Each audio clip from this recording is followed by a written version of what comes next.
پھر تیسرا مقصد جو نبی کریم سرور دو عالم صلی اللہ علیہ وسلم کے دنیا میں تشریف لانے کا بیان فرمایا گیا وہ ہے والحکمہ، یعنی یہ لوگوں کو حکمت کی تعلیم دے۔ حکمت کے لغوی معنی دانائی کی بات کے آتے ہیں۔ کوئی بھی سمجھداری کی بات جو کی جائے اس کو حکمت کہتے ہیں، اور ظاہر ہے کہ حکمت کا تعلق انسان کی عقل سے ہوتا ہے کہ اگر وہ اس کی عقل صحیح ہے تو وہ حکمت کی بات کہتا ہے اور حکمت کی بات کو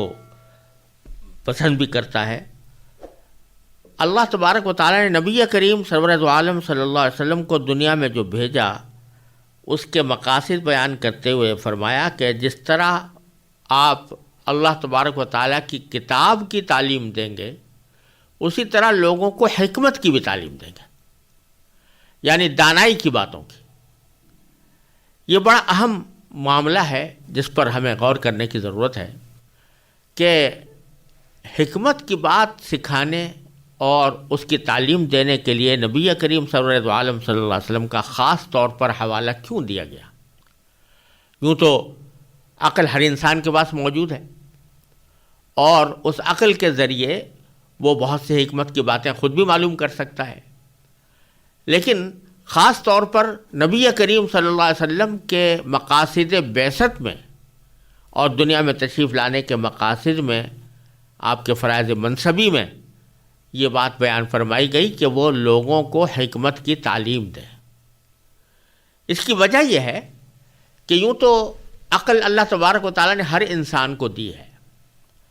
اور ہر انسان اس عقل سے اپنی زندگی میں فائدہ اٹھاتا ہے،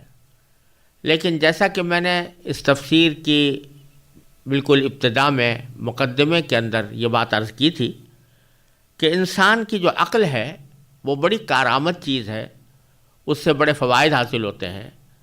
لیکن اس کی افادیت لامحدود نہیں ہے۔ ایک حد ایسی آتی ہے کہ جہاں پر عقل پوری طرح کام نہیں دیتی۔ ایک بات تو یہ ہے۔ دوسری بات یہ کہ لوگوں کی عقلوں میں بھی فرق ہوتا ہے،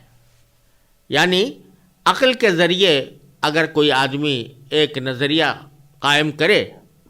تو ضروری نہیں کہ دوسرا کوئی شخص اگر اپنی عقل سے سوچ رہا ہے تو وہ بھی اسی نظریے تک پہنچے۔ چنانچہ آپ دیکھیں گے کہ عقل کی بنیاد پر جو نظریات دنیا میں وجود میں آئے ہیں، جتنے فلسفے اٹھے ہیں، وہ سارے کے سارے عقل ہی کی بنیاد پر مبنی تھے، لیکن ان کے درمیان بڑا زبردست اختلاف پایا جاتا ہے۔ ایک شخص کی عقل اس کو ایک نتیجے تک پہنچا رہی ہے اور دوسرے شخص کی عقل اس کو دوسرے نتیجے تک پہنچا رہی ہے۔ اسی وجہ سے فلسفیوں میں اختلافات ہوئے ہیں اور اسی وجہ سے نظریات مختلف وجود میں آئے ہیں۔ وہ اس لیے کہ عقل کی رہنمائی لامحدود نہیں ہے اور ہر انسان کی عقل دوسرے انسان کی عقل سے کچھ نہ کچھ مختلف ہوتی ہے۔ لہٰذا کوئی ایسا معیار ہونا چاہیے کہ جس کی بنیاد پر یہ فیصلہ کیا جا سکے کہ اس شخص کی عقل نے جو فیصلہ کیا ہے وہ درست ہے یا دوسرے شخص کی عقل نے جو فیصلہ کیا ہے وہ درست ہے۔ تو یہاں اللہ تبارک و تعالیٰ نے نبی کریم سرور دو عالم صلی اللہ علیہ وسلم کی دنیا میں تشریف آوری کے مقاصد میں حکمت کی تعلیم کو بیان فرما کر یہ واضح اشارہ دے دیا کہ جب کبھی عقلوں میں اختلاف ہو، انسانوں کی عقلوں میں اختلاف ہو، ایک شخص کی عقل اس کو ایک طرف لے جا رہی ہے، دوسرے شخص کی عقل اسے دوسری طرف لے جا رہی ہے، تو فیصلہ کن معیار جو ہے وہ نبی کریم سرور دو عالم صلی اللہ علیہ وسلم کی تعلیم کا ہوگا۔ یعنی آپ نے جو کچھ تعلیم دی اور آپ نے جو کچھ ارشاد فرمایا وہ عین حکمت ہے، اور حکمت کا صحیح تقاضا وہی ہے جو سرکار دو عالم محمد مصطفیٰ صلی اللہ علیہ وسلم نے اپنے قول سے یا اپنے فعل سے لوگوں کے سامنے بیان فرمایا۔ تو اس لیے یہ جو لوگ عقل پرست اپنے آپ کو کہتے ہیں، تو بے شک وہ اپنے آپ کو عقل پرست کہتے رہیں، لیکن عقل پرستوں کے درمیان ہزاروں معاملات میں اختلاف ہوتا ہے، تو اس اختلاف کو فیصلہ کن طریقے پر طے کرنے کا معیار اللہ تبارک و تعالیٰ نے نبی کریم سرور دو عالم صلی اللہ علیہ وسلم کی ذات اقدس کو بنا دیا کہ آپ جس چیز کو درست قرار دیں وہ عقل کے مطابق ہے، اور آپ جس کو غلط قرار دیں وہ عقل کے خلاف ہے۔ اس سے یہ بات معلوم ہوئی کہ اگر قرآن کریم یا نبی کریم سرور دو عالم صلی اللہ علیہ وسلم کی تعلیمات کسی شخص کی اپنی عقل میں نہ آ رہی ہوں، اس کی وجہ، اس کی حکمت، اس کا فائدہ اس کی سمجھ میں نہ آ رہا ہو، تو یہ اس وجہ سے نہیں کہ معاذ اللہ قرآن کی بات عقل کے خلاف ہے یا نبی کریم صلی اللہ علیہ وسلم کی بات عقل کے خلاف ہے، بلکہ اس لیے کہ اس کی عقل اس مقام تک نہیں پہنچ پائی جو حکمت کا مقام تھا اور جس کی تعلیم نبی کریم صلی اللہ علیہ وسلم نے عطا فرمائی۔ اب مثال کے طور پر آپ یہ دیکھیے کہ حج کے موقع پر انسان جاتا ہے تو بہت سے اعمال ایسے نظر آتے ہیں جو بالکل عقل کے خلاف ہیں بظاہر، یعنی بیت اللہ کے گرد چکر لگانا، ایک شیطان جیسا ایک ستون کھڑا کر کے اس کے اوپر کنکریاں مارنا وغیرہ، یہ سارے اعمال بظاہر عقل کے مطابق نظر نہیں آتے، لیکن جب اللہ تبارک و تعالیٰ نے وہ مقرر فرما دیے اور نبی کریم سرور دو عالم صلی اللہ علیہ وسلم نے اس کا طریقہ بتا دیا، اس کو لازمی قرار دے دیا، تو اب وہی عین عقل کا تقاضا ہے۔ اب اگر کوئی شخص اپنی عقل کی بنیاد پر یہ کہے کہ بھی میری تو اس سمجھ میں نہیں آتا کہ 30 لاکھ انسان وہ 3 دن کے اندر ایک جگہ سے دوسری جگہ منتقل ہوتے چلے جائیں، تو یہ اس کی عقل کا قصور ہوگا، یہ اس حکم کے اندر کوئی قصور نہیں۔ یا مثلا اگر نبی کریم سرور دو عالم صلی اللہ علیہ وسلم نے قرآن کریم کے ذریعے یا اپنی وحی غیر مطلوع کے ذریعے کسی چیز کو حرام قرار دے دیا اور کسی انسان کی عقل میں اس کی وجہ نہیں آ رہی کہ یہ کیوں حرام قرار دیا گیا، تو یہ در حقیقت اس وجہ سے نہیں کہ وہ حرام قرار دینا عقل کے خلاف تھا، بلکہ اس وجہ سے کہ اس کی عقل وہاں تک نہیں پہنچ پائی۔ تو اگر اس بات پر انسان غور کرے تو بہت سے مسائل جس کے اندر خاص طور سے آج کے دور میں لوگوں کو غلطی لگتی ہے، وہ اس بنا پر لگتی ہے کہ وہ ان کے ذہن میں خیال پیدا ہوتا ہے کہ یہ حکم کیوں دیا گیا۔ مثلا کوئی جب سود کی حرمت کا ذکر آتا ہے کہ سود حرام ہے، تو فوراً آج کے لوگ یہ سوال کرنا شروع کر دیتے ہیں کہ کیوں حرام ہے، یا شراب حرام ہے تو کیوں حرام ہے، خنزیر حرام ہے تو کیوں حرام ہے۔ تو وہ اس وجہ سے کہ ان کی عقل میں اس کی حرمت کی حکمت نہیں آ رہی، اس حرمت کی وجہ اور اس کا فائدہ سمجھ میں نہیں آ رہا، اس واسطے وہ انکار کرنا شروع کر دیتے ہیں۔ قرآن کریم یہ کہتا ہے کہ حکمت وہ ہے جو نبی کریم سرور دو عالم صلی اللہ علیہ وسلم نے سکھائی ہو، لہذا اگر تمہاری عقل کسی جگہ اس حکمت کے بات کے خلاف جا رہی ہو تو پھر قصور اس بات کا نہیں ہے، بلکہ قصور تمہاری اپنی عقل اور سمجھ کا ہے۔ حقیقی حکمت اور سمجھ وہ ہے جو نبی کریم سرور دو عالم صلی اللہ علیہ وسلم نے تلقین فرمائی۔ یہ ایک اہم بات ہے جس کی وجہ سے کتاب کے ساتھ حکمت کا بھی ذکر فرمایا گیا۔ اور جب یہ بات معلوم ہو گئی کہ اللہ کی کتاب بھی نبی کریم صلی اللہ علیہ وسلم کی تعلیم کے بغیر پوری طرح سمجھ میں نہیں آ سکتی، یعنی خاص طور سے احکام کا حصہ وہ آپ کی تشریح کے بغیر سمجھ میں نہیں آ سکتا، اور یہ بات بھی معلوم ہو گئی کہ حکمت وہی ہے جو نبی کریم صلی اللہ علیہ وسلم نے بیان فرمائی اور لوگوں کو سکھائی، اور بہت سی باتیں ایسی ہیں جو بعض انسانوں کی سمجھ میں نہیں آئیں گی لیکن نبی کریم صلی اللہ علیہ وسلم نے ارشاد فرمائی ہیں، لہٰذا وہی حکمت ہوں گی۔ جب یہ بات سمجھ میں آ گئی تو اس سے خود بخود یہ نتیجہ نکلتا ہے کہ دین کو سمجھنے کے لیے اور دین کے صحیح احکام اور تعلیمات تک پہنچنے کے لیے جس طرح قرآن ضروری ہے، اسی طرح نبی کریم سرور دو عالم صلی اللہ علیہ وسلم کی سنت بھی ضروری ہے۔ اور سنت کے معنی ہے حضور اقدس صلی اللہ علیہ وسلم کے اقوال، آپ کے ارشادات یا آپ کے افعال، یعنی جو کام آپ نے کیے، اور آپ کی زندگی کا پورا طرز عمل، وہ سنت کہلاتا ہے۔ تو جس طرح قرآن ضروری ہے تو قرآن ہی یہ بتا رہا ہے کہ جس طرح قرآن ضروری ہے، اس کی تلاوت ضروری ہے، اس کو سمجھنا ضروری ہے، اسی طرح نبی کریم صلی اللہ علیہ وسلم نے جو اس کی تعلیم دی، اس تعلیم اور تشریح کو سمجھنا بھی ضروری ہے، اس کو جاننا بھی ضروری ہے، اور جن حکمت کی باتوں کی تعلیم دی تو ان حکمت کی باتوں کو سمجھنا بھی ضروری ہے۔ اور یہ جب ضروری ہے تو یہ اس کے بغیر سمجھ میں نہیں آ سکتی کہ جب تک نبی کریم صلی اللہ علیہ وسلم کی احادیث اور سیرت ہمارے سامنے نہ ہو۔ تو اس وجہ سے خود قرآن کا تقاضا یہ ہے کہ نبی کریم صلی اللہ علیہ وسلم کی سیرت اور سنت، اس کو بھی دین کا لازمی حصہ اور شریعت کا ایک بنیادی ماخذ قرار دیا جائے۔ یہاں بعض لوگ یہ شبہ پیدا کرتے ہیں کہ قرآن تو ہمارے پاس تواتر کے ساتھ اس طرح پہنچا ہے کہ اس کے ایک حرف، ایک نقطے، ایک شوشے میں کوئی تبدیلی نہیں ہوئی، لیکن نبی کریم صلی اللہ علیہ وسلم کی سنت جو احادیث کی شکل میں ہم تک پہنچی ہے وہ اتنے تواتر کے ساتھ نہیں آئی، اور اس کے اندر احتمال ہے کہ وہ اپنی اصل شکل میں محفوظ نہ رہی ہو، اور اس شبے کی وجہ سے ہم ایک مشتبہ چیز پر کیسے عمل کریں۔ لیکن پہلی بات تو یہاں یہ سمجھنے کی ہے کہ اگر واقعتاً اس آیت کریمہ کا تقاضا یہ ہے کہ انسان کا دین قرآن کے ساتھ سنت کے بغیر مکمل نہیں ہو سکتا،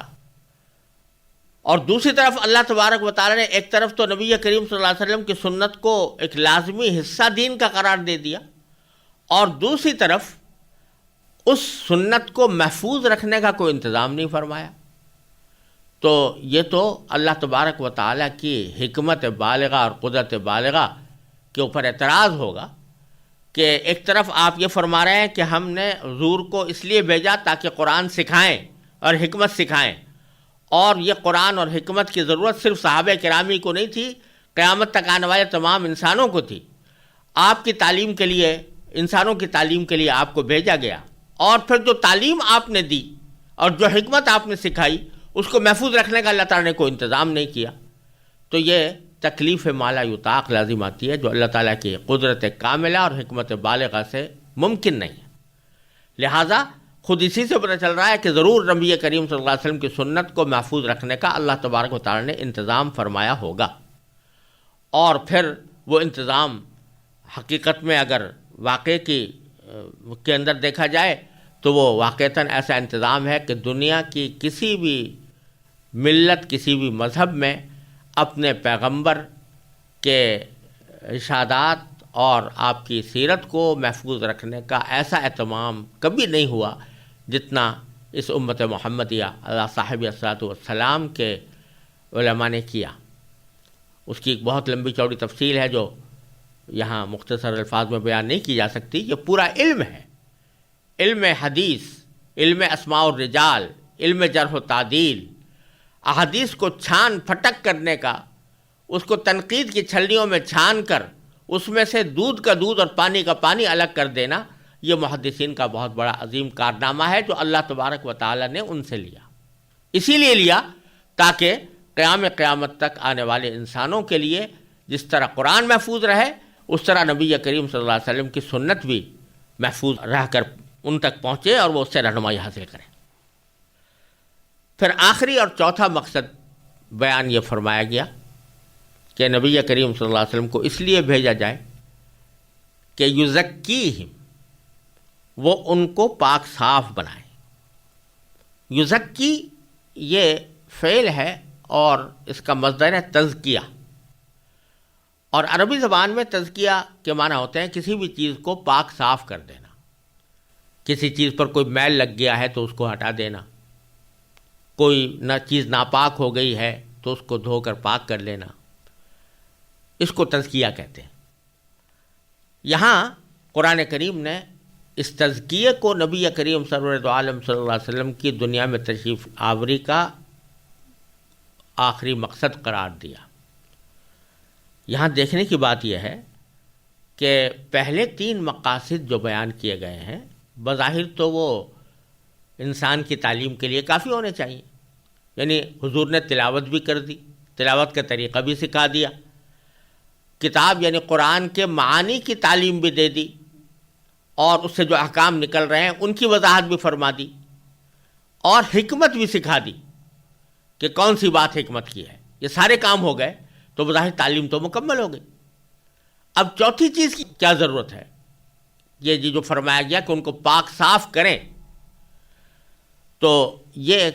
در حقیقت ایک عظیم حقیقت کی طرف اللہ تبارک و تعالی نے رہنمائی فرمائی ہے. وہ یہ کہ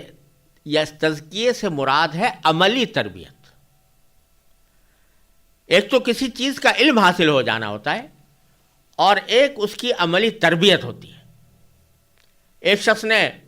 فرض کیجیے نظریاتی طور پر دوسرے کو علم طب پڑھا دیا کہ کس طرح کون سی بیماریاں ہوتی ہیں، ان کا علاج کیا ہوتا ہے، اس کے کیا کیا طریقے ہیں، یہ ساری تفصیل اس کو پڑھا دی. لیکن صرف پڑھ لینے سے وہ ڈاکٹر نہیں بن جائے گا، صرف پڑھ لینے سے وہ علاج کا طریقہ نہیں سیکھ لے گا. اس کے لیے ضروری ہے کہ کچھ عرصے کسی ماہر کی صحبت میں رہ کر اس کی ٹریننگ حاصل کرے، تربیت حاصل کرے. چنانچہ ساری دنیا میں رواج ہے کہ اگر کسی شخص نے میڈیکل سائنس کی تعلیم حاصل کی ہے تو صرف اس کی ڈگریاں حاصل کر لینے سے بات نہیں بنتی،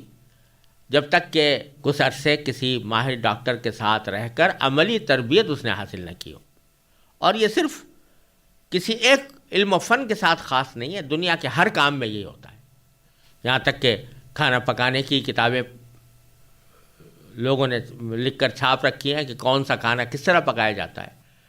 لیکن کوئی شخص اگر صرف اس کتاب کی بل پر، اس کتاب کو دیکھ دیکھ کر کھانا پکانا چاہے تو وہ نہیں پکا سکے گا، یا پکائے گا تو خراب پکائے گا، جب تک کہ کسی ماہر پکانے والے سے اس نے عملی تربیت حاصل نہ کی ہو. تو یزکیہم کے معنی یہ ہے کہ آپ نے جب قرآن کریم اور حکمت کی تعلیم دے دی تو اس قرآن کریم کے احکام پر اور حکمت کی باتوں پر عمل کس طرح کیا جائے، اس کا طریقہ کس طرح حاصل، اس کا طریقہ کیا ہو، اس کے لیے نبی کریم صلی اللہ علیہ وسلم اس لیے بھیجے گئے ہیں تاکہ اس کی عملی تربیت دیں لوگوں کو. چنانچہ سرکار دو عالم صلی اللہ علیہ وسلم نے صرف معنی ہی نہیں سکھائے بلکہ تربیت بھی دی. اور جیسا میں نے حضرت سعد بن ابی وقاص رضی اللہ تعالیٰ عنہ کا یہ ارشاد پہلے نقل کیا تھا کہ انہوں نے فرمایا کہ ہم نے نبی کریم صلی اللہ علیہ وسلم سے علم بھی سیکھا، عمل بھی سیکھا اور قرآن پڑھنے کا طریقہ بھی سیکھا. تو عمل بھی سیکھا کہ کیا معنی کہ عملی تربیت حاصل کی کہ کون سا کام کس طرح کیا جاتا ہے. اس میں ایک عملی تربیت تو ظاہری افعال کی ہوتی ہے، مثلا نماز،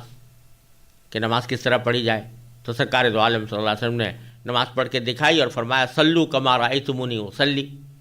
اسی طرح پڑھو جیسے کہ تم نے مجھے پڑھتے ہوئے دیکھا. یہ عملی تربیت ظاہری افعال کی ہو رہی ہے. روزہ رکھا آپ نے تو عملی تربیت اس کی دے دی، حج فرمایا تو حج کی عملی تربیت دے دی. لیکن کچھ اعمال ایسے ہیں اور کچھ احکام ایسے ہیں کہ جو ظاہری اعمال سے یا ظاہری افعال سے تعلق نہیں رکھتے. مثلا قرآن کریم فرماتا ہے جگہ جگہ کہ اللہ تعالیٰ کا شکر ادا کرو، شکر کرو، صبر کرو. تکبر اللہ تعالیٰ کو پسند نہیں ہے، حسد اللہ تعالیٰ کو پسند نہیں ہے، بغض اللہ تعالیٰ کو پسند نہیں ہے. اب یہ چیزیں ایسی ہیں کہ تکبر ہو یا حسد ہو یا بغض ہو، یہ ایسی خرابیاں ہیں اور ایسے گناہ ہیں کہ ان کا تعلق ظاہری اعضاء سے نظر نہیں آتا. یہ انسان کے دل کی بیماریاں ہیں. ان دل کی بیماریوں کو جب نکالا جائے تو اس کا نام تزکیہ ہے. یعنی ایک شخص کے دل میں فرض کیجئے تکبر تھا اور نبی کریم صلی اللہ علیہ وسلم نے اپنی عملی تربیت کے ذریعے اس کے دل سے تکبر نکال پھینکا، تو گویا تکبر کا جو میل کچیل اس کے دل کے اندر جمع ہوا تھا، سرکار دو عالم صلی اللہ علیہ وسلم نے اس کو صاف کر دیا. اسی طرح ایک بیماری، ایک بہت بڑی عظیم بیماری ہوتی ہے دنیا کی محبت، کہ دنیا کو انسان آخرت کے اوپر ترجیح دینے لگے، یا شہرت کی محبت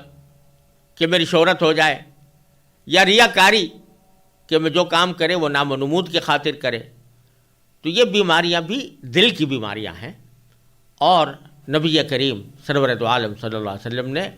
ان بیماریوں کو عملاً دور کیا اور ان بیماریوں سے صحابہ کرام کو پاک کیا۔ چنانچہ ریاکاری کے بجائے ان کے اندر اخلاص پیدا فرمایا، تکبر کے بجائے ان کے اندر تواضع پیدا فرمائی، حسد کے مقابلے میں ان کے دلوں میں ایثار پیدا فرمایا۔ یہ ساری جو برائیاں ہیں وہ دلوں سے نکال کر ان میں اچھائیاں پیدا کرنا، اس کا نام تزکیہ ہے۔ اور اسی تزکیے کو در حقیقت نبی کریم سرورت عالم صلی اللہ علیہ وسلم نے عملی طور پر بھی کر کے دکھایا، اور پھر صحابہ کرام کا تزکیہ کرنے کے بعد صحابہ کرام نے اپنے شاگردوں کا تزکیہ کیا، اور انہوں نے اپنے شاگردوں کا، اور یہ سلسلہ نبی کریم صلی اللہ علیہ وسلم کے وقت سے آج تک اس طرح چلا آتا ہے۔ اور اس تزکیے کے لیے محض نظریاتی طور پر علم حاصل کر لینا کافی نہیں ہوتا، بلکہ اس کے لیے ضروری ہوتا ہے کہ جس شخص کا تزکیہ ہو چکا ہو وہ اس کو اپنا مقتدا بنا کر، اس کے ساتھ رہ کر، اس کی صحبت اٹھا کر، اس کی باتیں سن کر آدمی خود اپنا تزکیہ کرے، اور اپنے دلوں سے یہ بیماریاں دور کر کے اللہ تبارک و تعالیٰ نے جن چیزوں کو فضائل قرار دیا ہے وہ اپنے دل کے اندر پیدا کرے۔ اس یزکیہم والے فریضہ منصبی میں اسلام کا جو پورا علم اخلاق ہے وہ آ گیا۔ اسی علم اخلاق کو بعض اوقات احسان سے تعبیر کرتے ہیں، علم احسان سے، بعض اوقات اس کو علم تزکیہ سے تعبیر کرتے ہیں، بعض اوقات اس کو علم باطن سے تعبیر کرتے ہیں، اور بعض اوقات اس کو علم تصوف بھی کہہ دیتے ہیں۔ حاصل اس کا یہی ہے، اگرچہ بعض لوگوں نے اس کے اندر اپنی طرف سے کچھ چیزیں ایسی بڑھا دی ہیں کہ جو در حقیقت قرآن و سنت کے مقاصد میں شامل نہیں تھی، لیکن اصل مقصود چاہے وہ تصوف کہیں یا احسان کہیں یا علم اخلاق کہیں، اس کا اصل مقصود تزکیہ ہے کہ انسان اچھی صفات سے آراستہ ہو جائے، اس کے دل میں اچھی صفات پیدا ہو جائیں اور بری صفات اس کے دل سے نکل جائیں۔ تو اس آیت کریمہ کے ان چاروں مقاصد پر اگر ہم اہتمام کے ساتھ غور کریں تو دین اگر دیکھا جائے تو سارا کا سارا ان چار مقاصد کے اندر سمٹ آتا ہے، اور ان میں سے ہر مقصد زندگی نبی کریم صلی اللہ علیہ وسلم کا وہ ہمارے لیے ایک عظیم سبق رکھتا ہے، اور ہمارے لیے اپنی زندگی کا دائرہ متعین کرنے کا ایک واضح اشارہ دیتا ہے۔